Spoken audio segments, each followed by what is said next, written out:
Student, in geography we shall discuss about the physical features of India. This is the second chapter of geography. So we are going to start overview of the chapter. इस chapter में हम plate boundaries India की पढ़ेंगे। Formation of India देखेंगे, India का कैसे किस तरह से इंडिया बना, और फिजिकल फीचर्स ऑफ इंडिया को हम डिफरेंट पार्ट में देखेंगे। तो फिजिकल फीचर्स को हम देखेंगे इंडिया के किस तरह से वो डिवाइड किया गया है। तो फर्स्ट पॉइंट में हिमालयन माउंटेन के रूप में देखेंगे, द नॉर्थन प्लेन के रूप में, the peninsular plateau. Number fourth में हम देखेंगे the Indian desert. Number fifth में द कोस्टल प्लेन्स के रूप में हम देखेंगे, और number six the island groups. So this is the physical divisions of India and physical features of India. So let's start with the focus on chapter. The objective of the chapter is to understand the phenomenon of tectonic plates movement and different types of plate movement. Next objective of the chapter is to learn how Indian landmass came into existence due to tectonic plates movement. Number third, to know in detail about the physical features of India. So let's start with the plate boundaries. Plate boundaries से हम start करते हैं। तो हम जानते हैं कि plates, जो टेक्टोनिक प्लेट्स हमने लास्ट चैप्टर में पढ़ी हैं, उसी से रिलेटेड ये प्लेट बाउंड्रीज़ हैं। इसमें देखना है, based on the relative movement between two tectonic plates there are 3 types of plate boundary. They are as follows. 3 type की प्लेट बाउंड्रीज होती हैं। प्लेट जो अर्थ के नीचे जो लेयर होती हैं रॉक्स की, उनको प्लेट बोला जाता है, और वो 3 टाइप की बाउंड्री होती हैं, 3 टाइप की प्लेट्स होती हैं। पहले में आता है कन्वर्जेंट बाउंड्री, दूसरी है डाइवर्जेंट बाउंड्री, और थर्ड है ट्रांसफॉर्म बाउंड्री। तो कन्वर्जेंट मतलब जब 2 प्लेट एक साथ एडजस्ट हो जाती हैं तो वो होती हैं कन्वर्जेंट बाउंड्री, और वो एक दूसरे की ओर मूवमेंट करती हैं, वो एक दूसरे की ओर आती हैं, एक दूसरे के पास मिल जाती हैं, वो होती है कन्वर्जेंट बाउंड्री। और सेम इसी तरह से हम देखते हैं डाइवर्जेंट बाउंड्री। डाइवर्जेंट बाउंड्री में जो 2 एडजेसेंट प्लेट्स होती हैं, जो एक साथ जुड़ी हुई प्लेट्स होती हैं, वो एक दूसरी जगह हट जाती हैं, यानी उनके बीच में गैप हो जाता है, एक दूसरे से दूर भागती हैं। और ट्रांसफॉर्म बाउंड्री में जो होता है 2 adjacent plates move along their borders, वो अपने बॉर्डर से एक दूसरे के ऊपर चढ़ जाती हैं। ये जो मूवमेंट है ये प्लेट बाउंड्री का ट्रांसफॉर्म बाउंड्री से रिलेटेड मूवमेंट है। अब हम बात करते हैं about 225 million years ago. 225 million एगो जो हमारी अर्थ थी, उसमें एक सिंगल लैंड मास था जिसको बोला गया था पैंगिया, यानी पूरी जो लैंड बाउंड्री थी एक लैंड मास से बनी हुई थी हमारी पूरी अर्थ, और वो बात है 225 मिलियन ईयर्स एगो की। सेकेंड पॉइंट हम देख रहे हैं प्लेट बाउंड्रीज़ में।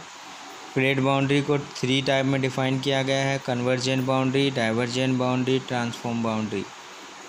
कन्वर्जेंट बाउंड्री एक दूसरे में कंजर्व हो जाती हैं, एक दूसरे के पास आ जाती हैं। डाइवर्जेंट एक दूसरे से सेपरेट हो जाती हैं। ट्रांसफॉर्म जो होती हैं एक दूसरे के ऊपर आकर ट्रांसफॉर्म हो जाती हैं। और हमने 225 मिलियन एगो अर्थ के बारे में पढ़ा कि ये जो था एक सिंगल लैंड मास था, अर्थ पूरी अपने आप में। तो ये जो लैंड मास था ये 2 बाद में चलकर ये 2 लैंड मास में डिवाइड हो गया, जैसे कि हम देखते हैं लोरेशिया और गोंडवाना लैंड, ये 2 पार्ट में डिवाइड हुआ। एक तो लोरेशिया और दूसरा गोंडवाना लैंड में डिवाइड हुआ। ये बात है 200 मिलियन ईयर्स एगो की, और इससे पहले 225 मिलियन ईयर एगो की बात थी, तो उसमें लैंड मास पूरा एक ही था। अब ये 2 पार्ट में डिवाइड हो गया, जिसका नाम है लोरेशिया और दूसरा गोंडवाना लैंड। अब एज द फिगर्स, जहाँ जो यहाँ पर फिगर दी हुई हैं उसके अकॉर्डिंग हम देखते हैं जो लैंड मास हैं वो फिर से जो है डिफरेंट पार्ट में टूट गए। And experience continental drift at various stage, और बाद में ये जो थे कॉन्टिनेंट बन गए, महाद्वीप बन गए। जो गोंडवाना लैंड है उसमें जो है अब वर्तमान में जो आता है India, Australia, south America and Antarctica आता है। गोंडवाना लैंड में यानी इंडिया, ऑस्ट्रेलिया, साउथ अमेरिका और अंटार्कटिका जो है वो गोंडवाना लैंड के पार्ट हैं। जैसे हमने पहले पढ़ा है कि जो पूरा एक लैंड मास था 2 पार्ट में डिवाइड था, एक तो गोंडवाना लैंड, दूसरा लोरेशिया और गोंडवाना लैंड 2 पार्ट थे। उसके बाद फिर से 7 पार्ट में डिवाइड हुई और गोंडवाना लैंड के हिस्से में आ गए इंडिया, ऑस्ट्रेलिया, साउथ अमेरिका और अंटार्कटिका। अब आगे फिर से इनका जो है डिवीज़न हुआ है। अब हम इंडिया का जो फॉर्मेशन है, इंडिया कैसे बना, हमारा देश कैसे बना, उसकी ज़मीन कैसे बनी, ये देखना है। तो the Indian peninsula drift towards the north and finally collided with the much larger Eurasian plate. India की जो पेनिनसुला है, इंडियन पेनिनसुला जो है, हमारा प्रायद्वीप जो है इंडिया, वो नॉर्थ की ओर खिसका और अंत में जो था एक जगह जाकर सेटल हो गया और एक लार्ज यूरेशियन प्लेट के पास में जाकर रुक गया या एक यूरेशियन प्लेट का एक हिस्सा बना। यहाँ पर as a result of this collision, इस कोलिशन के बाद जो ये तोड़फोड़ हुई, उसके बाद द सेडिमेंट्री रॉक्स, जो सेडिमेंट्री रॉक्स थी which were accumulated in the जियोस्निक्लिन्स, जिनको बोला जाता है थाइट्स, गॉट फोल्डेड, ये जो है आपस में जो है जुड़ जाती हैं, मिल जाती हैं। एंड फॉर्म द माउंटेन, यानी जब ये आपस में मिली तो आपस में टकराव होने की वजह से ये ऊपर को उभर गई और इससे जो थे माउंटेन बन गए। और इन माउंटेन को वेस्ट एशिया और हिमालय माउंटेन के रूप में जाना जाता है। अब बात करते हैं due to the uplift of the Himalayas in the Tethys sea में जब ये माउंटेन या अर्थ जो है, अर्थ का पार्ट प्रेशर से ऊपर को उठा तो हिमालय माउंटेन बना। और north flank of the Indian peninsula goats subsided and formed a large basin, और फिर जो था जो पेनिनसुला था इंडिया का, यानी जो प्रायद्वीप जो पानी के आसपास वाला एरिया था, वो एक बड़ा बेसिन के रूप में बन गया। बाद में जो बेसिन था फिल्ड विद सेडिमेंट्स, अब इस बेसिन में जो है रिवर से लाया हुआ जो मलबा था वो इकट्ठा हो गया और ये जो मलबा था वो माउंटेन जो पहाड़ थे उनसे लेकर के आया था, ये नॉर्थ साइड से आया था। और जब नदी के बहाव के अकॉर्डिंग ये पेनिनसुला जो प्रायद्वीप था उसकी ओर, साउथ की ओर बहता चला गया और वहाँ जाकर इकट्ठा हो गया।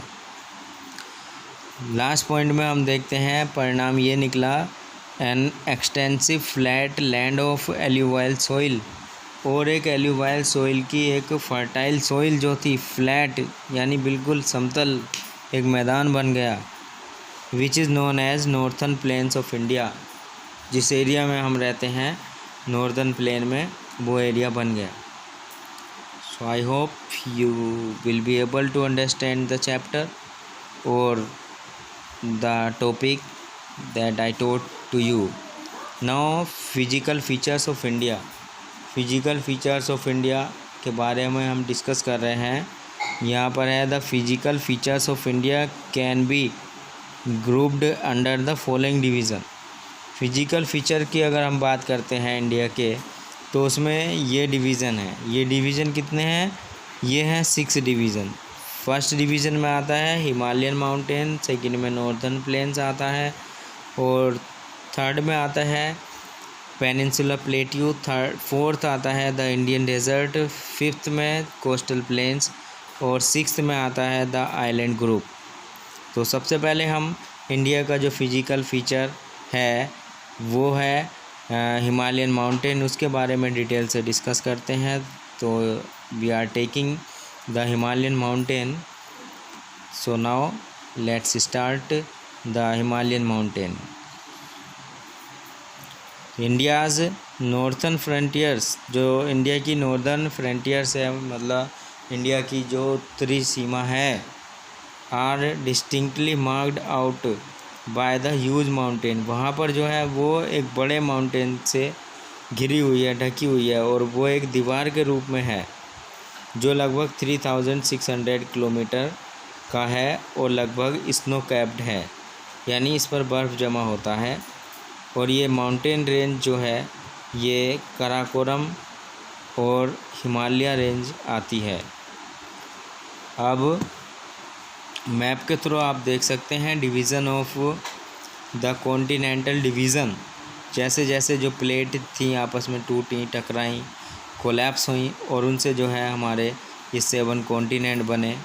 एक यूरेशियन प्लेट ये है, अफ्रीकन प्लेट ये है, और साउथ अमेरिकन प्लेट ये है, और नॉर्थ अमेरिकन प्लेट है, और यहाँ पर इंडो ऑस्ट्रेलियन प्लेट यहाँ पर आती है।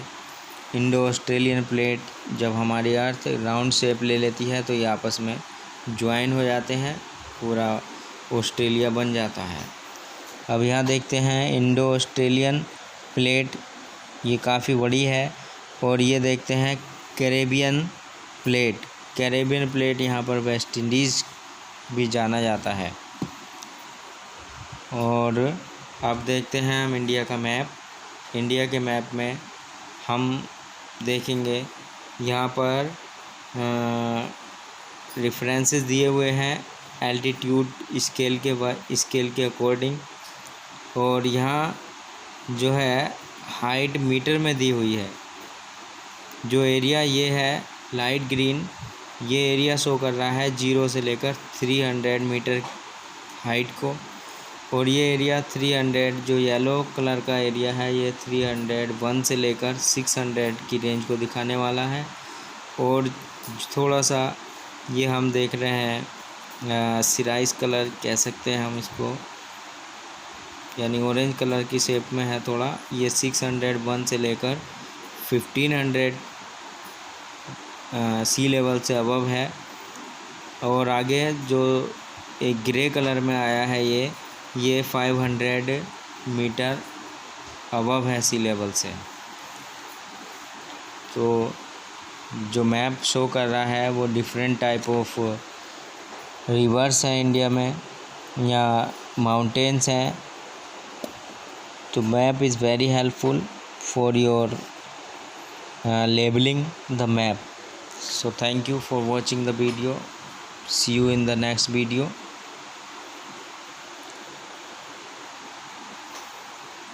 One more thing to discuss related to Himalayan mountain, so keep watching please for a while. Here their width varies from 400 kilometre in Kashmir. जो हम काराकोरम वाली जो पहाड़ी के बारे में, माउंटेन के बारे में डिस्कस कर रहे थे, वो 400 किलोमीटर जो है कश्मीर में है, और 150 किलोमीटर ये अरुणाचल प्रदेश में है। यानी इसमें वेरिएशन है। यहाँ पर कश्मीर में जो है ये 400 किलोमीटर में है, और अरुणाचल प्रदेश में इनकी हाइट कम हो जाती है, ये 150 किलोमीटर में है। आगे है काराकोरम माउंटेन रेंज, जो है जो काराकोरम माउंटेन रेंज है part of the trans Himalaya. ये ट्रांस हिमालय का पार्ट है। Rise from the Pamir knot, और ये पामीर नोट से उठकर आई है इन द नॉर्थ वेस्ट में, एंड स्ट्रेच, और ये फैली हुई है साउथ ईस्ट पार्ट में अप टू इंडस गोर्ज, जो इंडस रिवर का दर्रा है वहाँ तक ये फैली हुई है, जम्मू कश्मीर के पास तक। तो हम ये पढ़ रहे थे द हिमालयन माउंटेन के बारे में, इंडिया का फिजिकल फीचर्स के बारे में। Next part of this discussion will be in the next video. So thank you for watching.